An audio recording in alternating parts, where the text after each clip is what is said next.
Yo me llamo Almudena López Sanz, alumna del máster en terapia sexual y de pareja Sexpol, y aparte soy médico interno residente de cuarto año de medicina de familia y comunitaria, que viene a querer decir que en mayo ya me echan. Mi trabajo y mi exposición de hoy es sobre vaginismo y dispareunia, una perspectiva desde atención primaria. Antes de comenzar, quería explicaros mis motivos para comenzar el máster, porque como veréis, las conclusiones mucho tienen que ver con ellos. Y es que al comenzar la práctica clínica real es cuando te das cuenta que las necesidades de la población en cuanto a disfunciones sexuales son mucho más frecuentes de lo que uno piensa, y con un manejo dudoso por parte de los profesionales de la salud. Es entonces cuando te preguntas, ¿cuál es mi formación al respecto? ¿Estamos acaso los profesionales de la salud capacitados para resolver estos problemas? Los demás no sé. Mi formación al respecto era muy pequeñita, muy baja, pobre, y mi capacidad para resolver estos problemas igualmente. Entonces es cuando por fin te miras el ombligo y te preguntas, ¿qué es lo que me falta para aprender y cómo voy a hacerlo? Pues bien, con el máster. Muy bien. Antes de comenzar a hacer el trabajo, me hice mi lista de disfunciones sexuales más frecuentes y finalmente decidí quedarme con el vaginismo y la dispareunia. Y me quedé con ellas. ¿Y por qué me quedé con ellas? Porque la prevalencia de disfunciones sexuales en la población femenina, es elevada, según estudios pudiendo llegar hasta el 40%. Me quedé con ellas porque cuando buscas en bases bibliográficas, en bases médicas, en PubMed, en Medline, en cualquier base que queráis buscar, es súper fácil encontrar artículos sobre disfunciones sexuales masculinas, en concreto sobre disfunción eréctil, pero no lo es tanto sobre disfunciones sexuales femeninas.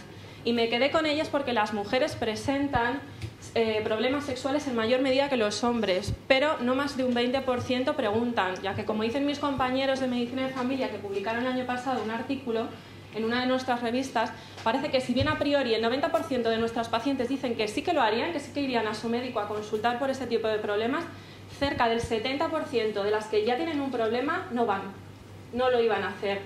Pero sí que, sin embargo, no iban a venir a nosotros por este tipo de problemas, pero sí con quejas somáticas, insomnios, ansiedades, etcétera, enmascaradas.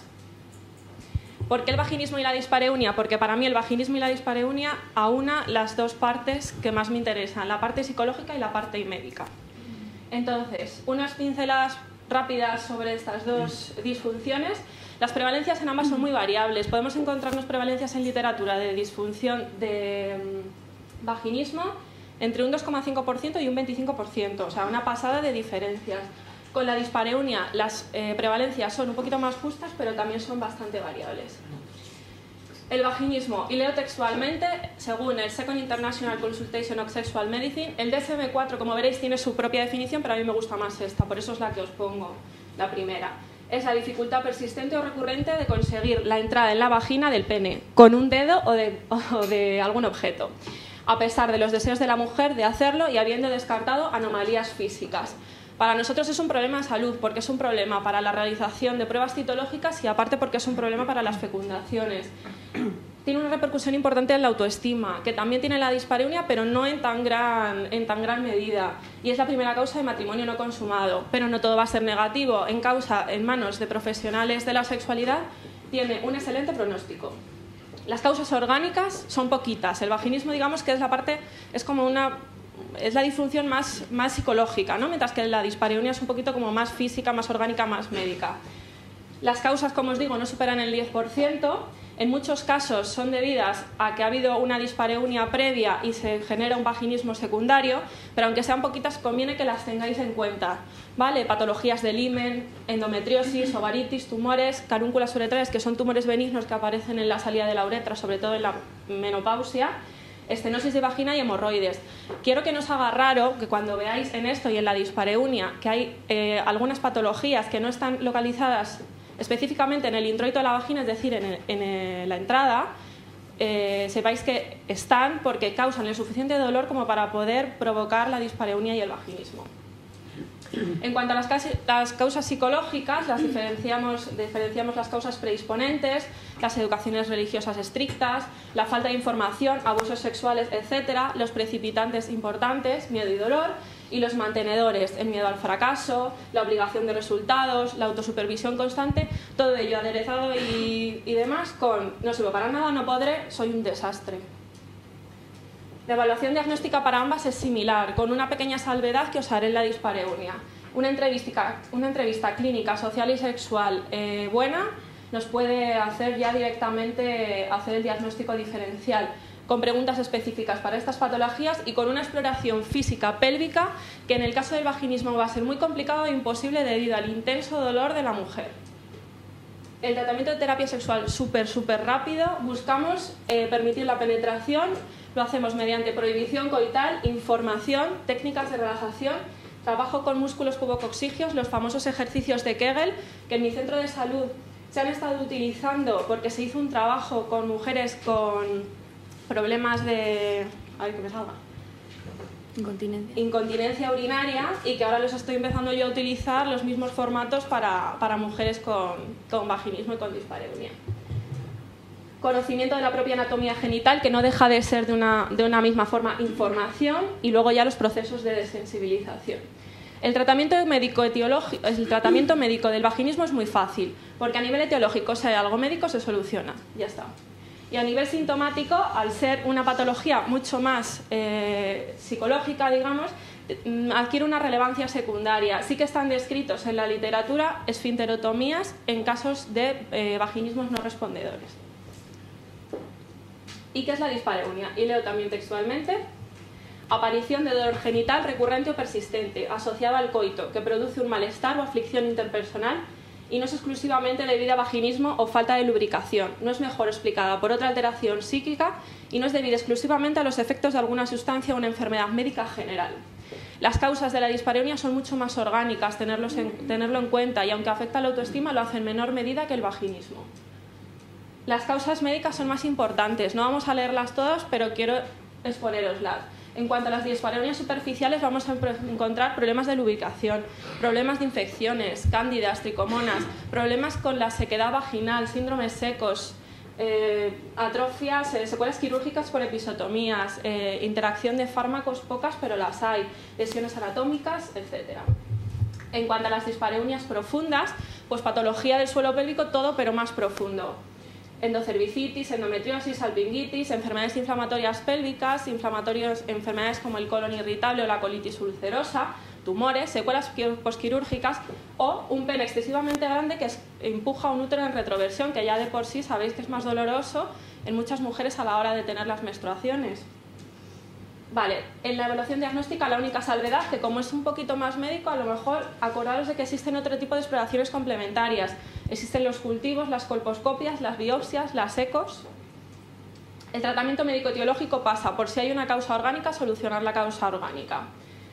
Por si hay una secuela posquirúrgica, intentar que no se produzca, y si se produce, usar cicatrizantes para ello. Y si hay una disminución estrogénica médica, entonces utilizamos extractos de planta, hidratantes y lubricantes que en principio más o menos tendrían el mismo efecto, o hormonas locales o sistémicas, es lo que están usando. El tratamiento sintomático se basa en lubricantes, estrógenos, en atrofias vulvares, propionato de testosterona, e incluso hacen cirugías, pero en casos congénitos de problemas de estenosis de himen de vagina o estenosis secundarias a hormonas y radiación. ¿Pero qué pasa en atención primaria? Bueno, en atención primaria deberíamos de tener muy en cuenta que la sexualidad forma parte integral de la salud. Y en 1987 la Organización Mundial de la Salud definió la salud sexual como un derecho básico del ser humano. También deberíamos de tener en cuenta que las disfunciones sexuales femeninas son un problema de salud, que aunque tiene prevalencias muy variables, existe, es en amplísimo rango y repercute en la calidad de vida de nuestras pacientes. Y no solo lo hace a nivel personal, también lo hace a nivel social, en un contexto familiar y de pareja. El médico de atención primaria, yo considero que a los médicos de atención primaria el primer eslabón de las cadenas asistenciales, y creo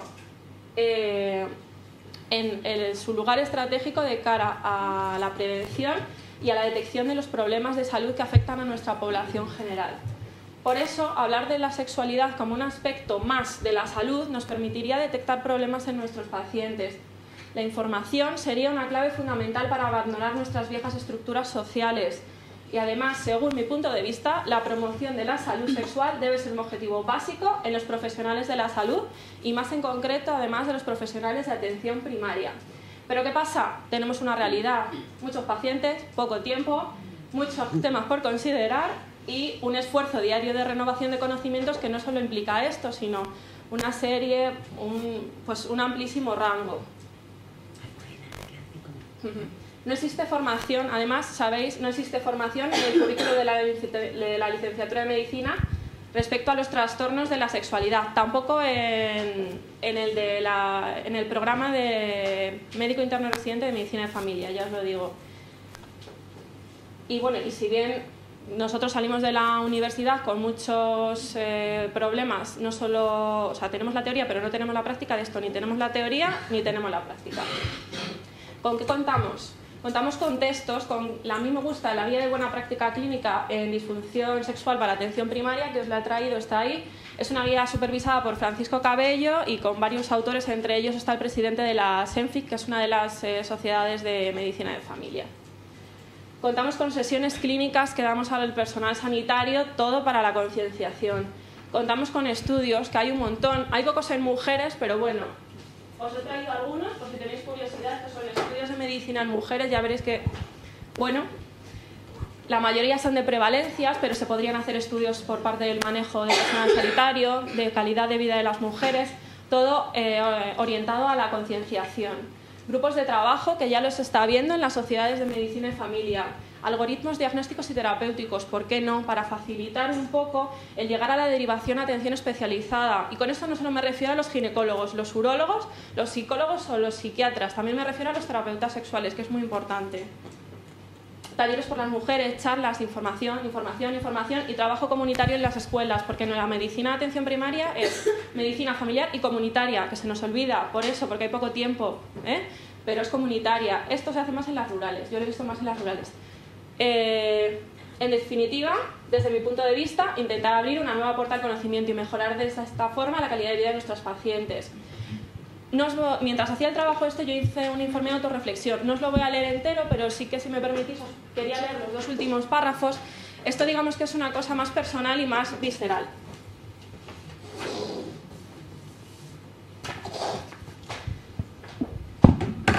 A día de hoy, yo me considero una médico mixta. No creo en lo que ayuda a los pacientes. Creo en la posibilidad de la unión de la parte más médica con la parte más psicológica. Y no ha sido un proceso fácil. Cuando uno tiene a su alrededor influencias de ambas vertientes y no siente voluntad real de acuerdo, la situación y la obligación de elegir tu propio camino se torna algo más complicado de lo habitual. Pero a día de hoy me siento completamente segura y satisfecha de mi posición. Una vez leí en cierto artículo que la educación sexual de nuestra población en este momento actual se torna un desafío, pero creo que no es menos el desafío de la educación y comprensión que deben realizar los diferentes profesionales que trabajan en el campo de la sexualidad, para que, siempre de acuerdo a mi punto de vista, salgan enriquecidos de la por fin unión de la ya más que conocida estructura biopsicosocial de la que estamos hechos. Espero que llegue el día en que los profesionales de la salud se les forme de una manera más global, se potencien sus habilidades comunicativas para favorecer la prevención, el diagnóstico y el manejo adecuado de las disfunciones sexuales, se les facilite el acceso al conocimiento de una terapia sexual complementaria, se les den herramientas para el mejor funcionamiento, para la ayuda a sus pacientes con problemas sexuales. Pues todo esto al final se torna en beneficios para el propio paciente y poco a poco, como todo, ir concienciando desde las raíces. Y esas raíces, en mi marco laboral, a día de hoy son mis compañeros, que son los médicos del futuro. Y por favor, ya lo sabéis, todos lo sabéis, nada de esto es posible sin una sanidad pública al 100%.